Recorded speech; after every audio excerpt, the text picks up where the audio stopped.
வணக்கம். நான் doctor Vijayakumar, consultant physician and diabetologist, VV clinic, Sathuvachari. இப்போ நம்ம பார்க்க வேண்டிய பார்க்க போகிற டாபிக் டயபெட்டிஸ் மிலிட்டஸ். டயபெட்டிஸ் மிலிட்டஸ்னா நீரிழிவு நோய். நம்மளுக்கு புரியுற மாதிரி சொல்லணும்னா சர்க்கரை நோய். சர்க்கரை நோய் அதுவும் எப்படின்னா, சர்க்கரை நோயும் அதே மாதிரி தான். நம்ம முன்னாடி ஹைப்பர் டென்ஷன் டிஸ்கஸ் பண்ண மாதிரியே தான். சர்க்கரை நோய் ஃபேமிலியாகவும் வரலாம், தனியாகவும் வரலாம். சர்க்கரை நோய் இப்போ ரொம்ப முக்கியமா இல்லையா? 100% முக்கியம். ஏன்னா இந்தியாவில் 175% மக்கள் இப்போ டயபெட்டிஸாக மாற சான்சஸ் அதிகம்னு WHO ப்ரெடிக்ட் பண்ணியிருக்கு. தட் மீன்ஸ் 175 பேர். அது நம்ம பாப்புலேஷனுக்கு ரொம்ப ரொம்ப அதிகம் ப்ரெடிக்ட் பண்ணது. ஆனால் கம்பல்சரியாக இப்போ இருக்கவங்க பார்த்தீங்கன்னா 150 பேர் ஹைப்பர் டென்ஷனாக தான் மாறிட்டு சர்க்கரை நோய் டயபெட்டிஸாக தான் மாறிட்டு வராங்க. அதுக்கு மெயின் காரணம் பார்த்தீங்கன்னா நம்மளோட ஃபுட் ஹேபிட்ஸும் அதே மாதிரி ஸ்ட்ரெஸ்ஃபுல் லைஃப்பும் தான் காரணம். ஹைப்பர் டென்ஷன் டிஸ்கஸ் பண்ண மாதிரியே தான் சர்க்கரை நோய்க்கும் நார்மல் லிமிட். சர்க்கரை உடம்புல எவ்வளோ இருக்கணும், சர்க்கரை அளவு. சர்க்கரை அளவுன்றது 3 வேல்யூ பற்றி சொல்லுவாங்க. ஒன்று எஃபிஎஸ்னா fasting blood sugar. Fasting blood சுகர்னா சாப்பிட்றதுக்கு முன்னாடி வெறும் வயிற்றில் எடுக்கிற பிளட் சுகர், அது ஒன்று. அதுக்கப்புறம் post prandial blood sugar. Post prandial blood சுகர்னா சாப்பிட்டு 2 மணி நேரம் கழிச்சு பார்க்குற சுகர், அது ஒன்று. அதுக்கப்புறம் 3 மாதம் பார்க்குற பிளட் சுகர் வேல்யூ, அதுதான் HbA1cன்னு சொல்லுவாங்க. அது இப்போ புதுசாக ஃபேமஸ் ஆகிட்டு வர்றது. ஸோ இந்த 3 வேல்யூ வச்சு தான் டயபெட்டிஸ் ட்ரீட் பண்ணுறோம் நாங்கள். எஃபிஎஸ்ன்றது எவ்வளோ நார்மல் வேல்யூ எவ்வளோ இருக்குன்னா 100 வரைக்கும் போகலாம். ரஃப்லி 100 வரைக்கும் போகலாம். போஸ்ட் பிராண்டியல் பிபிபிஎஸ் சாப்பிட்ட பிறகு எவ்வளோ வரைக்கும் போகலாம்னா 180 வரைக்கும் போகலாம். இதுதான் நார்மல் வேல்யூ. அதே மாதிரி ஹெச்பிஎன்சியோட நார்மல் வேல்யூ 6.5% சொல்லுவாங்க. அதுக்கு மேலே போச்சுனாவே நம்ம டயபெட்டிஸ்ன்னு பிராண்ட் பண்ணிக்கலாம். ஸோ டயபெட்டிஸில் 2 வகை இருக்குது. ஒன்று டைப் 1 டயபெட்டிஸ், டைப் 2 டயபெட்டிஸ் மிலிட்டஸ்னு.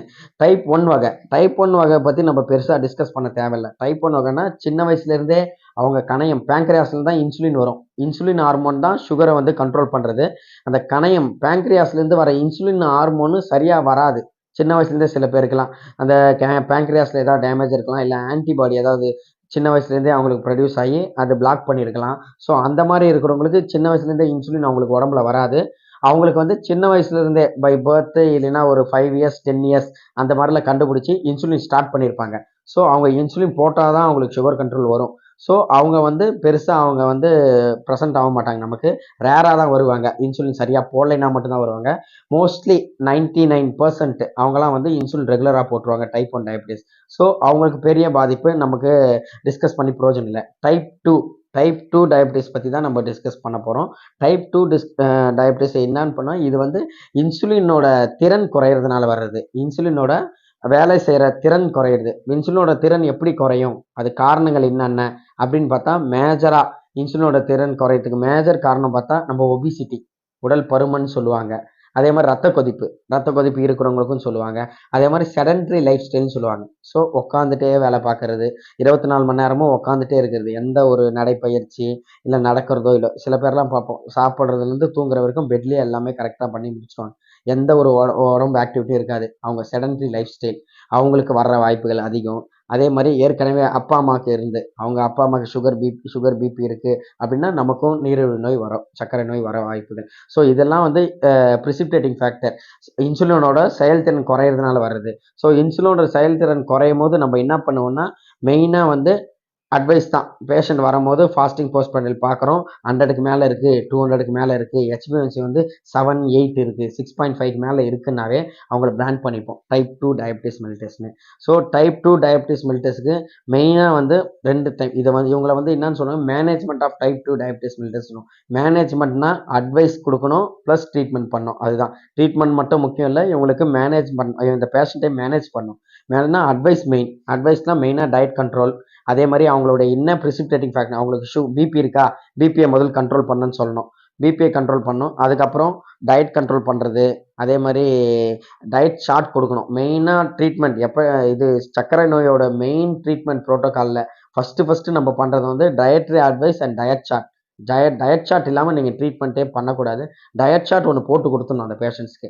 அப்படின்னா கார்போஹைட்ரேட் லெவல் குறைக்கிறது. கார்போஹைட்ரேட் லெவல் யூஸ்வலாக நம்ம 100% எடுக்கிறோம்னா அதை 50% கார்போஹைட்ரேட் லெவலாக குறைச்சிக்கிறோம்.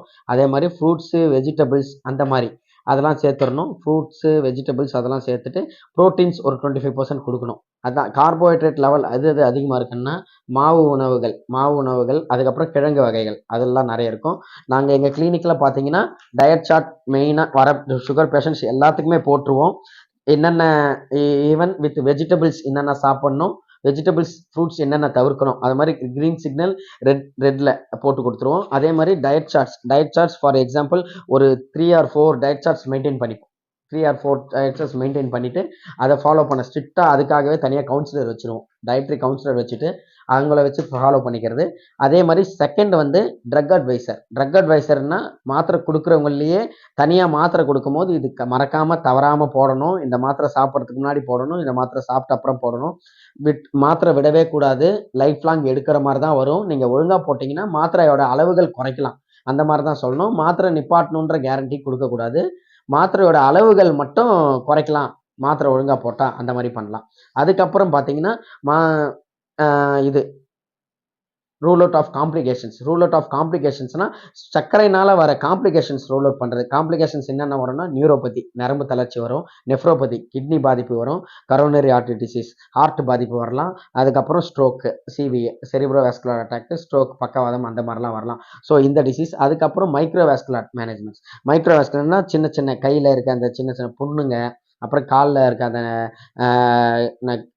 அந்த எலும்புகள்லாம் கொஞ்சம் தேய்மானம், அந்த இரத்த குழாய் பாதிப்பு, அப்புறம் செவித்திறன் பாதிப்பு எல்லாமே வந்து சர்க்கரைனால வரும். ஸோ காம்ப்ளிகேஷன்ஸ்க்கு ரெகுலராக 3 months ஒரு முறை அவங்களுக்கு செக்அப் பண்ணிகிட்டே இருக்கணும். அதே மாதிரி 3 months ஒரு முறை பிளட் சுகர் ஃபுல்லாக பார்த்துக்கிட்டே இருக்கணும். மெயினாக ரத்த கொதிப்பு பேஷண்ட், சர்க்கரை பேஷண்ட் இதில் யார் ட்ரீட் பண்ணுறது கம்மின்னா ரத்த கொதிப்பு பேஷண்ட்ஸ் தான் வந்து மெயினாக ட்ரீட் பண்ணுறது ஈஸி. சர்க்கரை நோய் கொஞ்சம் கஷ்டம். ஏன்னா சர்க்கரை நோய் இருக்கிறவங்களுக்கு பாதி பேர் இல்லை, முக்கால்வாசி பேர் வந்து ரத்த கொதிப்பில் இருப்பாங்க. ஸோ ரெண்டுமே வந்து ஒன்றுக்குள்ளே ஒன்றுன்னு சொல்லுவாங்க. ஸோ ரத்த கொதிப்பு பேஷண்ட்ஸுக்கு சர்க்கரை வரலாம், சர்க்கரை பேஷண்ட்ஸுக்கு ரத்த கொதிப்பு வரலாம். ஸோ ரெண்டுமே சைட் பை சைடில் ட்ரீட் பண்ணிகிட்டே இருக்கணும். அதே மாதிரி இயர்லி நாங்கள் ஒரு 2 கேம்ப் பண்ணுறோம், ஃப்ரீ கேம்ப் பண்ணுறோம் இங்கே விவி கிளினிக்கில். ஏப்ரல் மந்த் ஒன்று, ஆகஸ்ட் மந்த் ஒன்று. அதில் வந்து எல்லாமே டயட்ரி நான் கம்யூனிகபிள் டிசீசஸ் ஸ்க்ரீனிங் போடுவோம். அதுனா நான் கம்யூனிகபிள் டிசீஸ்னால் மெயினாக வந்து ரத்த கொதிப்பு சர்க்கரை நோய் தான். ஸோ அதோட ஸ்க்ரீனிங்க்கு எனக்கு தேவையான டெஸ்ட்டு அட்வைஸு எல்லாமே ஃப்ரீயாக பண்ணுறோம். அதுக்கப்புறம் நீங்கள் தேவைப்பட்டால் எங்களுக்கு நீங்கள் கிளினிக்கில் வந்து நீங்கள் வந்து கான்டாக்ட் பண்ணிக்கலாம். விவி கிளினிக் சத்துவாச்சாரியில் டைரெக்டாகவே கான்டாக்ட் பண்ணிக்கலாம், இல்லைனா ஃபோன் நம்பரில் கான்டாக்ட் பண்ணிக்கலாம். எங்கள் ஃபோன் நம்பர் 9994128270 9994128270. நீங்கள் எப்போ வேணால் கால் பண்ணலாம், உங்கள் டவுட்ஸ் கிளியர் பண்ணிக்கலாம். தேங்க்யூ.